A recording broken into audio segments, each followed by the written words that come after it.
Hey, it's Mark Strigl. I am at the 10-year anniversary of M3 in Maryland on May 5th, 2018. Right now, let's get into some interviews that Mitch, Lafon, and myself conducted at this great festival.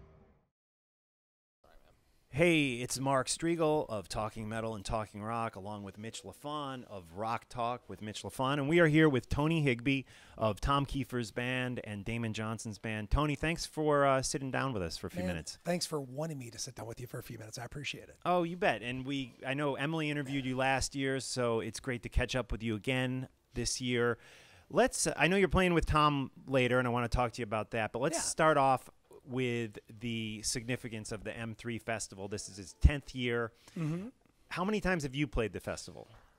Man, I got to think. I think this is number 4. 4, and it's with Tom? With Tom every time, yeah. With Tom every time. So we first year we did the second stage in the woods. And I remember it was right before, we were the headline in the second stage, it was right before Europe went on the main stage. Right. And then I know we did it as direct support, I want to say to Tesla 2 years ago. Okay. And then Rat last year. Right, yeah. And now we're headlining tonight this year. Awesome. Yeah. So you have a chance to play with Damon Johnson of Black Star Riders. Yeah. You did Birmingham tonight. Yep. Talk to me about working with Damon, because he's one of my favorite. Yeah. He's one of my favorite too. Yeah. Damon is... He's just good people. Yeah. You know, I kind of have a rule at this point in my life. I won't, even if I love the music, I won't. There's 2 things I got to really love, right. And then one thing that if it's good enough, it's fine. The money's good enough. Not like I don't need to get rich, but as long as it's fair, right. You can pay the bill. That's fine. Right. But the main thing for me is number 1, the music, and number 2, the hang. I don't want to play with an asshole, you know. Right. And Damon's a great guy. He's a wonderful human being. Amazing guitar player, and he's got a cool voice. Like I don't think he gives himself enough credit for what a cool singer he is, but he's got a cool voice. And as a guitar player, it's been really healthy for me because I do what I do in my own band, the East Side Gamblers, right. And then I play with Tom, and we have a thing. But Damon comes from a little different direction, and he's a monster guitar player, and it pushes me a little bit, right. You know. And so it's great to get up there, and especially with him. You know, in his solo band, it's kind of covering a broad spectrum of all the stuff that he's done. So there's lots of Brother Kane, which is like kind of there's a lot of textures going on there, a lot of stuff going on. You know, even some of his smaller projects like Slave to the System and Whiskey Falls. We don't do any Whiskey Falls in that band. You should. Actually, our drummer Jared was in Whiskey Falls with Damon. Right. Yeah, Tom's drummer too, same guy. And then. Slave to the System. Red Halo, I think, was the name of another EP that he did. Because I know we do Amphetamine on Birmingham Tonight, and that's from that. And then, of course, the Thin Lizzy stuff, the Alice Cooper stuff, the Black Star Riders stuff. I mean, there's just so much to draw on. It's just a lot of fun, you know. And Damon's he's like I say, he's just a legit dude. He's a great guy. He really is. Now you mentioned your own band. Talk to me about the plans for that. Is there an album coming out? Are you going to... Yeah. Okay. Yeah, we've actually got 2 EPs on iTunes right now. The East Side Gamblers, self-titled first one, and the second one is called All In. We have a new one done called The Big Machine. We produced the first 2 ourselves. The new one, Big Machine, we actually did with Nick Raskulinix producing, and I don't know if you're familiar with Nick. Oh, of course. The Rush was producer, and of course Black Star. Yeah, Riders he did the last couple Black Star. Yes. He did the last 3 Rush Fire, records. He did Killer Instinct. Yep. And then the Rush stuff. Like the last 3 Rush albums. Yeah. He did a couple of Ghost, I think, too. Yeah, he did Ghost. He did a couple of Deftones records. He did a couple of Foo Fighters records. He's doing the new Hailstorm record like right the now. Fireball Ministry. Yeah, and honestly, I can't afford Nick. We were his, you know, we paid him what we could, and we were his passion project that he shoehorned in between sessions with Korn and Alice in Chains. So, and I'm really proud that it turned out great. And, you know, I'm really proud of those first 2 EPs too, but Nick, he pushed me. He made us take it up another notch, you know. But if you haven't heard us before, if you like that 70s kind of 2-guitar AC/DC meets UFO meets, you know, just big loud hard rock band, you know, guitar harmonies here and there and stuff like that. That's awesome. Kind of the speed of it. Awesome. And I know we all want to get out to see Faster Oh, you're Pussycat good. play, but You're good. real quick, what's you're doing this big M3 gig tonight with Tom Kiefer? Yep. What else is on the agenda for you and Tom? Well, I mean, this is year 6, which when I took this gig, I legitimately thought, it'd be 6 to 9 months. Go do a few runs, support his solo record, and then, Cinderella probably go back and start doing shows again. Right. And now we're on year 6. Wow. We've been threatening to make a new record for a while. I think the threats are going to become a reality end of this year. We'll probably start working on it. Okay. We're going to tour through the summer into the fall is what I'm hearing. And, there's some song ideas simmering on his end. I've got a few on my end. I'm sure you guys are writing together? Not together yet. We're kind of doing our own things. I've got like some, when I write, I tend to write, and a lot of times I'll hear where it should go. And as far as projects, and if I write for the Gamblers, it's a little different stylistically. I sing a little differently than Tom, when it's me singing lead. But every once in a while I'll write something and I'll hear it and just go, man, that's would totally fit Kiefer. Right. And so I've got some ideas kind of set aside like that. I don't want to develop anything too much because I want to collaborate with him and, and have him put his stamp on it, So, but yeah, we'll see, maybe I get 5 songs on the record. Maybe I get 0, maybe I get 1 or 2. I don't know. Right. But whatever it says Tom Kiefer on the marquee, but he always makes it a point to make us all feel and know that it's a band. And even though he's the band leader, clearly, he really goes out of his way to make everybody feel included and listen to everybody's ideas and thoughts and, and work on stuff together. So awesome. Yeah.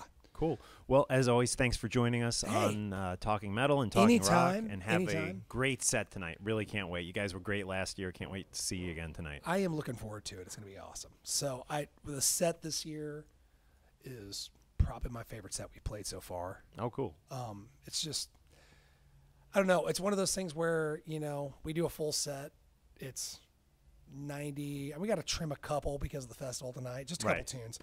But headlining affords us the ability to be able to play, a lot longer. But, a full set for us is 90 minutes. Yeah. And it doesn't feel like it right now. Right. Like, and I always feel like that's the mark of a good set, when the guy who's been playing it all year goes, really, we're done already? Wow. Yeah. So awesome. But it's a cool set, and there's songs in there that we've never got to play that I'm a big fan of. That I'm like, yes. Cool. I'm so glad this is in the set. Plus, this year's the 30th anniversary of Long Cold Winter. Is it? Wow. Yeah. Oh. So we're going a little deeper on that this year. Good. I think we're playing like half of that record, or maybe even a little more in the set. So well, that's good news. That album has some hits. Yeah. So but yeah. Awesome. Cool. Thank you, Tony. Thank you guys. I really appreciate you having me.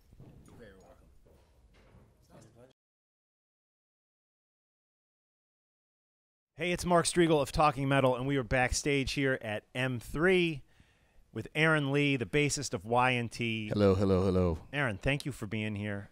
Thank you, Mark. I want to talk to you about this great festival. This is the 10-year anniversary of M3, so it's a big party as usual. And this festival is definitely special to you because it was one of your first gigs with the band, right? It was my 3rd gig. Right. Yeah. Wow. And that was in 16. Okay. And 2 years ago. It just, yeah. We didn't do last year because I think we were on tour somewhere, and we couldn't make it here. But this is such a cool festival for these bands, to come together and represent a genre in a sense.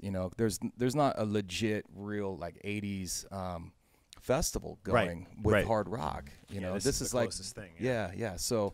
This is really special for the fans. It's special for the bands. And what's cool is us as a bunch of bands on the bill, we get to see our friends and hang out with people we haven't seen because everyone's on the road. It's always schedules conflict. There's a conflict of scheduling to even see some of these guys. Right. Like Frank Hannon, for example, who you play in his band. Yeah, or in fact, at least you did. Are you still playing with him? Well, what's the status of the No. Frank Hannon He band? got a new bass player. His name is Nick Nichols. He's out of the Sacramento area. Really great bass player, great guy. Frank picked the right guy. But last night, Frank did a gig at Union Jack's across the street here from the hotel, and I just popped in. I literally walked off the airplane, got to the hotel, and literally walked out the door, went to his gig, and he didn't even know I was there. I just walked up behind him and grabbed Matthew Nelson's bass. Wow. And Matthew didn't even know I was going to do it either, and I just walked up and started playing signs with Frank, and Frank turns around, he's like looking at me and shit. That's awesome. Yeah. It was cool, man. He's like, yeah, he made it, man. Right. So yeah, you know, me and Frank we always stay close, and you know, talk on the phone or texting each other all the time, and you know, he's so busy. He's just a busy guy, but right. No, it's cool, man. It's cool. And did you never played? I'm trying the M3 festival before that first time with Y&T, right? No. Yeah, cool. So tell us about the new acoustic. It's an EP, right? The yeah, acoustic Y&T EP. It's 6 songs. Right. It's called Acoustic Classics with an X. Right. 6. Yes. You get it? Yeah. Anyway, so, you know, and it's volume 1, and we're hoping to do volume 2 sometime down the road. We don't know when that's going to be. Right. But it's an acoustic EP that we took some of the Y&T classics, some fan favorites, and reworked them into an acoustic setting, and it seemed to work, you know, this time.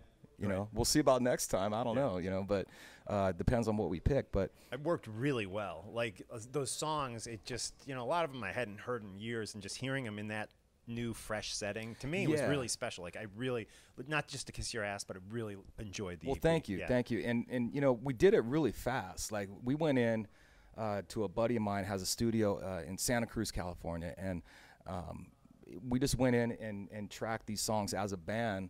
You know, I think I mentioned last time on your show, you know, we were all in, it's like a house studio, and we'd be sitting in different rooms and things. And, but, you know, the guy has such great gear, and he mic'd everything up well, and, you know, and we played great. So it came off. It's, you know, it's what it is this time, and next time, you know, we'll see how that goes, you know. Absolutely. And do you think there is a new Y&T, like a full out electric full length album in the future of the band, or is... Man, there's always talk of that, right. You know, and that's a lot of times why Jill Meniketti takes us off the road and allows a couple months. But, you know, then everyone with their personal time, I don't know, you know, that's something that you're going to have to ask Dave. Right, okay. Absolutely. Right. Cool. Well, we hope to catch up with Dave after your set today at M3, and have a great set. I'll be up there taking pictures. Cool. Can't wait to see and hear you guys. Awesome. Thanks, Mark. Really appreciate you having me on your show, and I love the podcast. I've been listening to this thing for,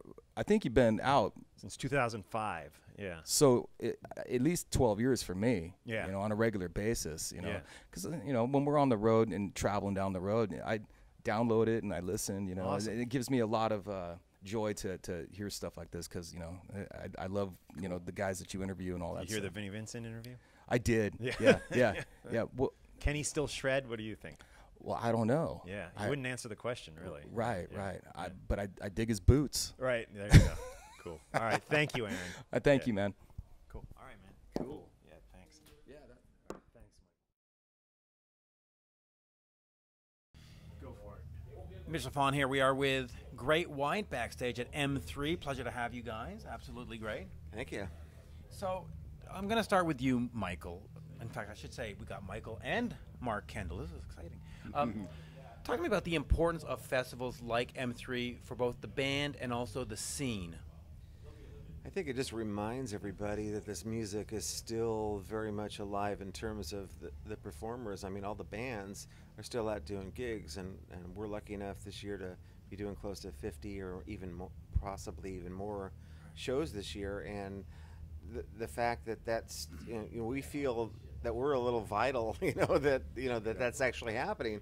And you go and you see all the people that, you know, you do other festivals around the country with, and realize that that's a genre that people want to still know they can come and see. Absolutely. Mark, as he mentioned, we're going to about 60 shows this year for the band. Right. Talk to me about being so active, because the band had a bit of a slowdown for a bit, and now it just never stops. 2017, 2018. What's keeping you so popular and in demand these days? I think it's the fans. You know, the fans, like Michael's saying, that we want to show people we're vital. Well, they come down because they want to show their love too for the music, and they're still there. That's why we keep doing it. I mean, as long as you have an audience, right? You have an act. You have an act. Yeah. Now, the last album, 2017, Full Circle, produced by Michael Wagner. Right. Talk to me about that collaboration, because Michael really has a way to bring out the best in the band. I think he captured that with Full Circle. Well, with Michael there, Michael Larde being involved, Michael Wagner told me that he really helped a lot, and that was awesome, and we just kind of it was a great experience because we didn't know what was going to happen. You know, that's always like, we're not familiar with anything here. Right. We've never seen the trees outside. It was just it was a great vacation, and we got to. And we went vacation. there. We went there fairly unprepared, apart from having the arrangements almost done. Right. We didn't have, most of the lyrics weren't done yet, and he's not used to that.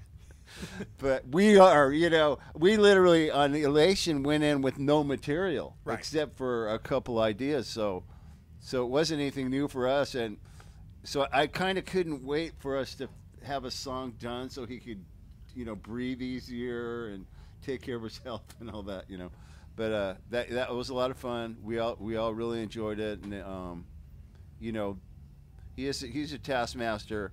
Michael was right there, man, ready to grab knobs, and it was awesome, because we're used to having Michael Larde there, Right, doing so it. it was good. It was good to have him, and actually, years ago, Full Circle is such a great title because back in the very beginning, before Michael was even in the band, he was the second engineer from when we were doing the early record EP in the first album, and he was there the whole time. So he'd worked with Michael Larde before.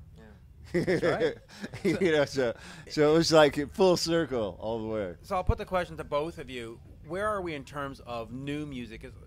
Are we looking at a 2019 release? We want to get back in the studio and do something again? Well, I think we're really interested in seeing what Full Circle can do. We're only into our first release of Big Time. Hopefully our next one in the barrel would you say I'm All Right? It's probably that's next one in the barrel.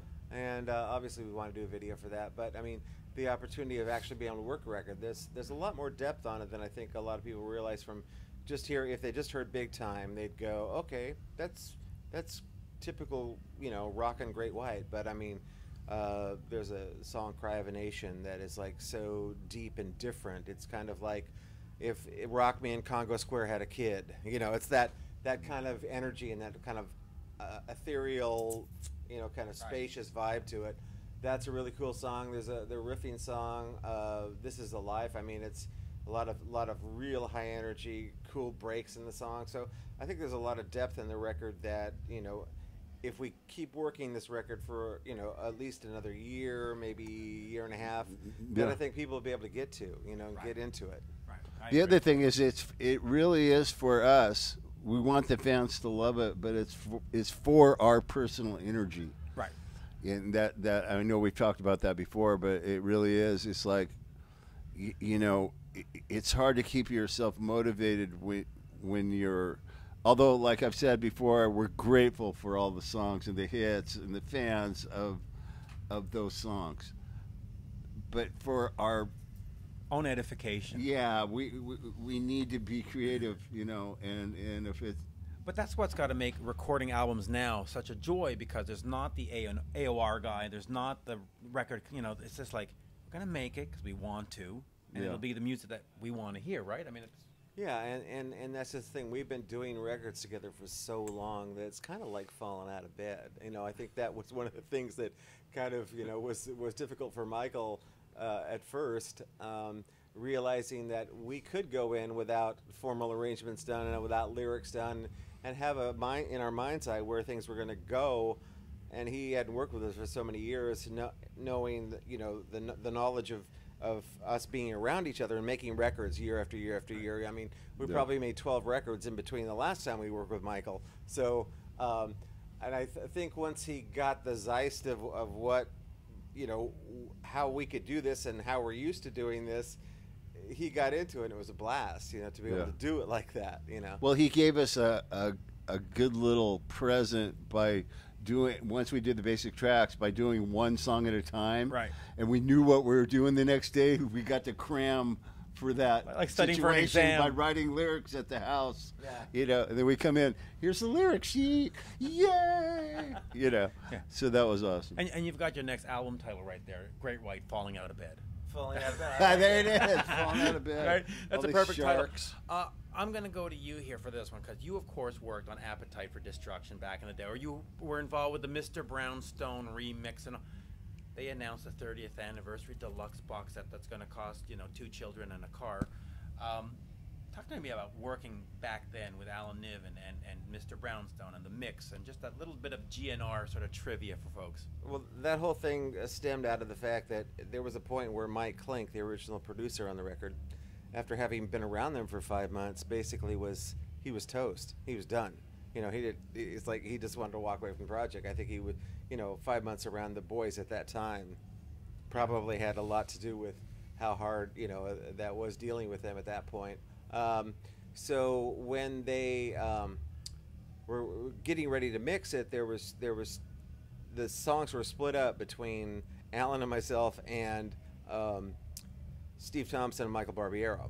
Yeah, great So guys, by the way. so we got Brownstone, Rocket Queen, It's So Easy, and I don't think we got to a fourth one because by that time they had decided to go with Michael and Steve in New York, but they were serviced with Jungle, Paradise City. So I think Zootout was kind of pushing but it was a great experience, to mix that song, and then I have the guys come in and kind of go, yeah, that's what we're supposed to. That's what we sound like, And that whole thing, it was really cool, and I just thought, yeah, okay, it's.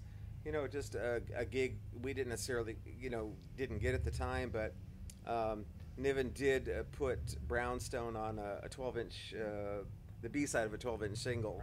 And if you remember Ton Mastery from KNAC, Leather Nun, she used to play our version over the records version on KNAC all the time.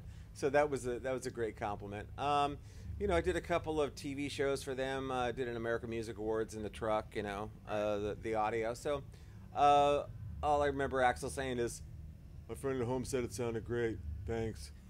But that's Axel, and that's that time, And we did a show. You remember the show we did in New York? Yeah. For Ritz. MTV. The Ritz. Where you had Yeah. a terrible flu. Yeah, I had 103 It was temperature, like- so I just dripping drank off 6 the- Heinekens and it was fine. Yeah. Yeah, talk to me about that Rich show. 'Cause there's been so much lure and rumors about that Rich show.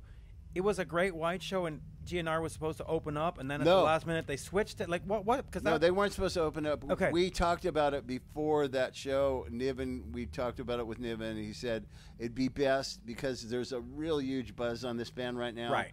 It'll just, I know you guys have sold like 4 or 5 times as many records as them, but just open tonight. And we go, no problem. Yeah. We don't care. Yeah. I'll plug in early. Now, of course, they recorded their show. Is there a version of you guys? I mean, Oh, yeah. It's all over the internet. All Yeah, you have to just do look is on pull it YouTube, up. I think. Oh, okay. I gotta go. Check We that out. actually do Since I've Been Loving You. It turned out pretty amazing. There you go. Just quickly on your guitar playing, how have you matured over the years, or how has your style sort of adapted or changed, or is it just sort of you've always just been Mark Kendall? The only thing I've done is strip things down a little Right. bit more. I don't have all the rack gear anymore. I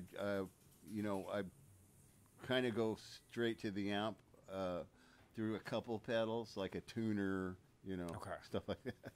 So I rely on my fingers, my volume knob on my guitar to kind of get what I need. You know what I mean? Right.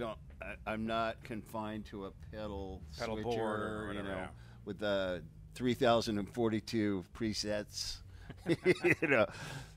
Sometimes it's, you'd hit the clean sound and it's not really the right volume. The volume that you would feel it should be. I like to have control over that to where I can just kind of pop my knobs, get the clean sound and turn it down to where I feel like it should be. Yeah. And that's just, you have more control that way. You know, kids are always asking, like, they want to know my exact knob, you know, my amps and the pedals. Like, there's something special. And there isn't. It's like any amp I plug into, unless it's like maybe the tubes are about ready to go or something. Everything almost sounds the same to me, you know. Yeah. But everything comes down to the fingers. It really does. It really and that's does. with anybody. I'm not trying to it just does. throw down an ego trip or anything now. It just does sound like me.